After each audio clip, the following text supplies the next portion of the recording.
¿Qué piensas cuando escuchas la palabra iglesia? ¿Con qué la asocias? ¿Con algo positivo o negativo? ¿Sientes que es algo anticuado o en realidad estás convencido de que ella hace parte del plan de Dios para nuestra era?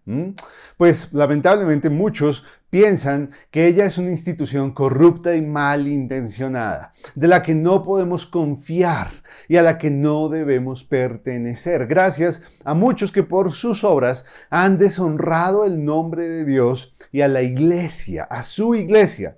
Pero como veremos, ella fue instituida por el mismo Jesús. Así que el día de hoy queremos considerar cuál era el plan que Jesús tenía con ella. Cómo debía llevarse a cabo ese plan y en manos de quiénes quedaría encargado. Pues eso es el tema que consideraremos el día de hoy acá en Un Momento con Dios. Y te animo a escucharlo atentamente, porque este tema, esta realidad, este principio, esta verdad tiene grandes implicaciones para todos nosotros. Acompáñanos.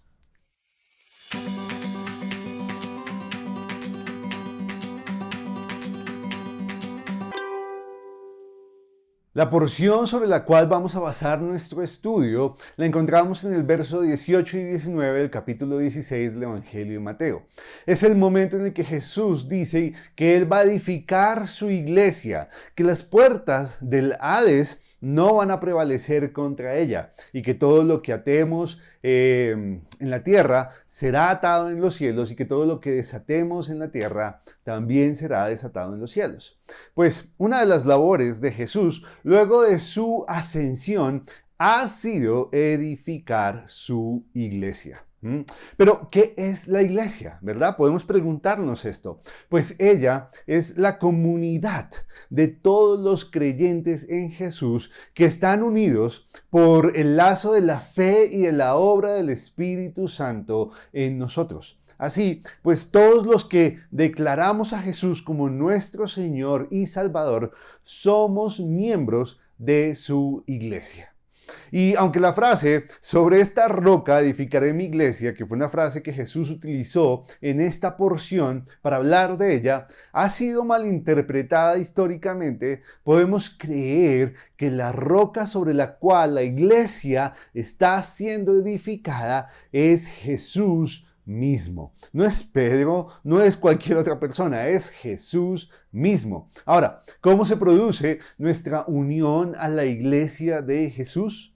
Pues a través de la obra de Dios Espíritu Santo, quien nos une al cuerpo de Cristo, a su iglesia, en el momento en el que ilumina nuestra mente con la verdad del Evangelio de Jesús, nos convence de pecado, nos lleva al arrepentimiento y a confesar que Jesús es nuestro Señor. En ese instante, cuando nosotros creemos esto, espiritualmente somos añadidos a la iglesia de Jesús por medio de la obra del Espíritu Santo. Por eso, cuando creemos en Jesús como nuestro Salvador, somos entonces añadidos a la iglesia universal e invisible de Jesús.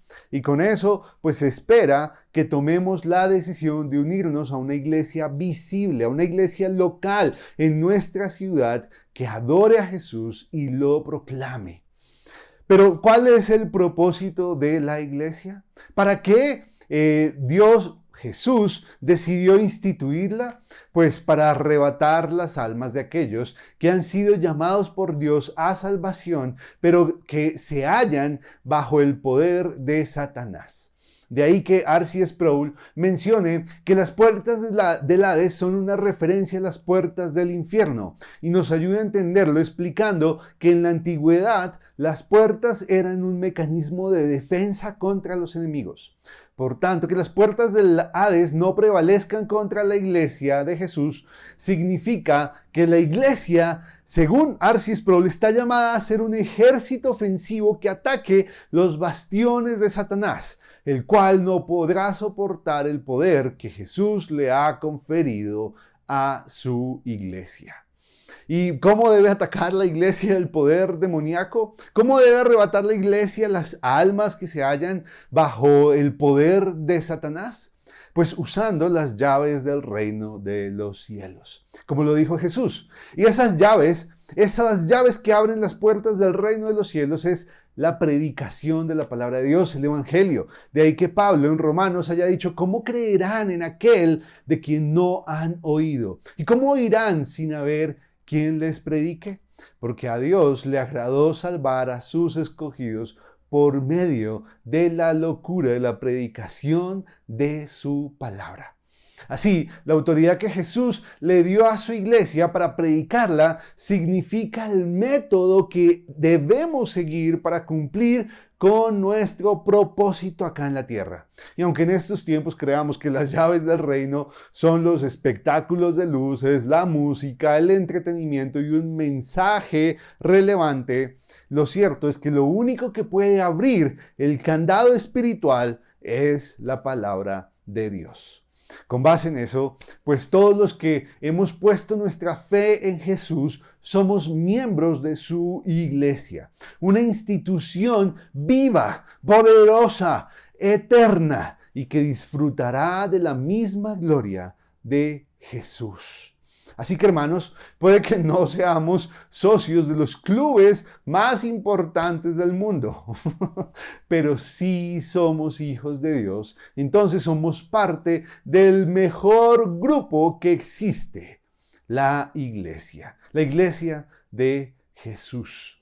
Así que gocémonos por ser miembros del cuerpo de Jesús, por ser parte de su plan para esta era a través de la iglesia. Desarrollemos todos los dones que Él nos ha dado para beneficio de su iglesia, para la gloria de su nombre. Hagamos parte de una iglesia local, comprometámonos con ella para que entre todos le demos la gloria que Él y solo Él merece. Para que la luz del Evangelio brille a través de nosotros, para que seamos sal en medio de este mundo que cada vez más se dirige hacia la podredumbre. Hermanos, que Dios nos bendiga, que Dios nos ayude a ser miembros dignos de su iglesia. Hasta luego.